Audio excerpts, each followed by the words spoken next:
সেই বৃন্দাবনে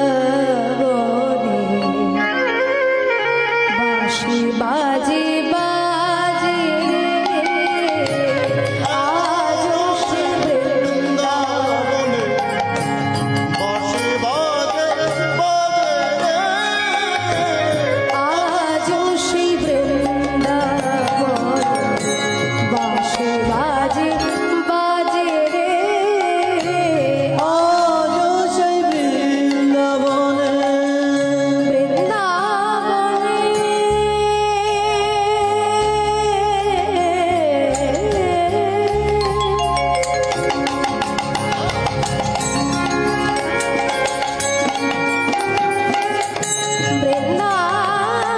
বৃন্দাবনে সাথে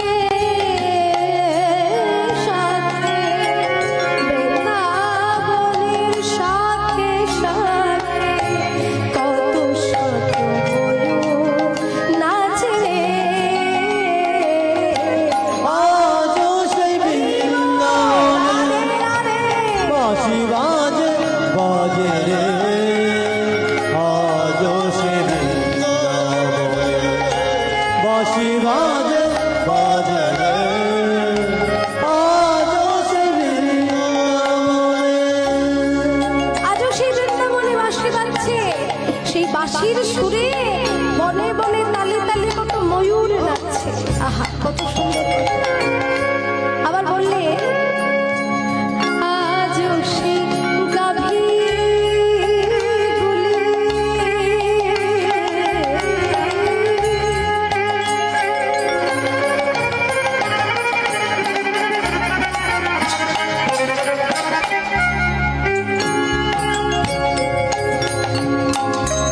আজও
পারে না, তাই না?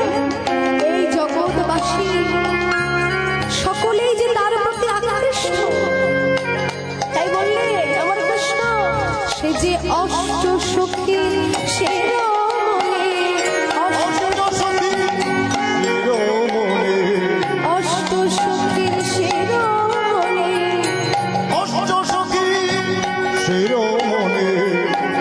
নব নব নব সাজে রে আজ সে বাঁশি বাজে বাজে আজ সে বৃন্দাবনে বাঁশি বাজে বাজে রে দেখুন এই গানটি যিনি লিখেছে নাম হচ্ছে ভবা পাগলা। তো ভবা পাগলা কে ছিলেন? একজন সাধক, খুব প্রসিদ্ধ একজন সাধক ভবা পাগলা। তো ভবা পাগলা তিনি ছিলেন মায়ের সাধক, মাতৃ সাধক, মাকে ভজনা করতেন সর্বদাই, তার জীবনে মা ছাড়া আর কেউ ছিল না। তো তিনি একজন মাতৃ সাধক হয়ে কত সুন্দর গান রচনা করতেন। একজন মাতৃ সাধক হয়েও নিজের মধ্যে কি ভক্তি প্রেমের উদ্ভব হয়েছিল যে তিনি এত সুন্দর গান রচনা করলেন। তিনি আবার কি লিখলেন? তার মনের যে ইচ্ছা, মনের ইচ্ছা কি ছিল? তিনি বললেন, আমার আশা ছিল মনে মনে,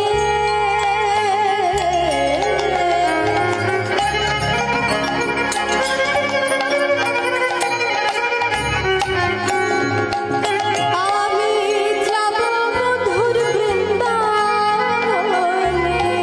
আমার আশা ছিল বলে বলে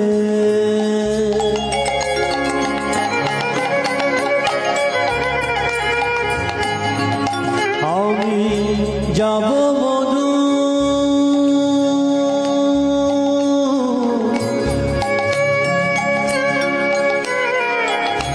বৃন্দাবনে আমার আশা ছিল মনে মনে, আমি যাব মধুর বৃন্দাবনে। ভবা পাগলা রয় বাঁধনে, ভবা পাগলা, ভবা পাগলা, ভবা পাগলা রয় বাঁধনে, মায়ার বাঁধনে। এ আমাদের মতো মায়ার বাঁধনে আজ শিবে বৃন্দাবনে রাধে বাঁশি বাজে বাজে আজ সে বৃন্দাবনে বাঁশি বাজে